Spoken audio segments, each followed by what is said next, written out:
Ce bâtiment à Molenbeek abritera bientôt 34 nouveaux logements sociaux. Le propriétaire, c'est la région bruxelloise qui a besoin de trouver d'autres projets immobiliers. Actuellement, il y a 49 000 ménages qui sont sur liste d'attente. Les objectifs seront difficiles à atteindre. Une importante enveloppe est disponible avec 150 millions d'euros.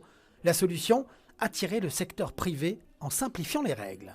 Lorsqu'un promoteur immobilier présentera son projet avec au minimum 25% de logement social dans son projet, pourra bénéficier de ce qu'on appelle la fast lane, et donc c'est-à-dire qu'il verra 400 jours réduits à 95 jours. Ça serait un argument pour nous pousser à avoir des partenariats publics-privés, mais là clairement on demande à voir, parce que ça ne dépend pas que de l'administration, dans la mesure où même l'administration peut avoir à subir des recours de la part de tiers et qui ralentirait complètement l'obtention des permis d'urbanisme. Autre problème pour ce promoteur immobilier, il y a peu de projets disponibles sur le marché et donc aucun besoin de passer par la région. Le peu de programmes que nous avons, ils se commercialisent quasiment tout seuls. Encore une fois, on le voit à la sortie du confinement, nous avons écoulé tous nos stocks.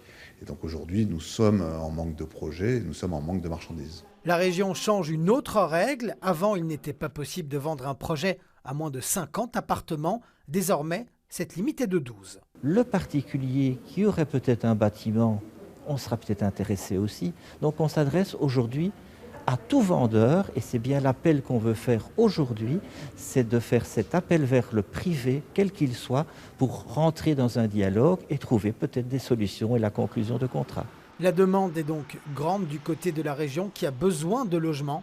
Il faudra voir si les promoteurs suivront avec des offres.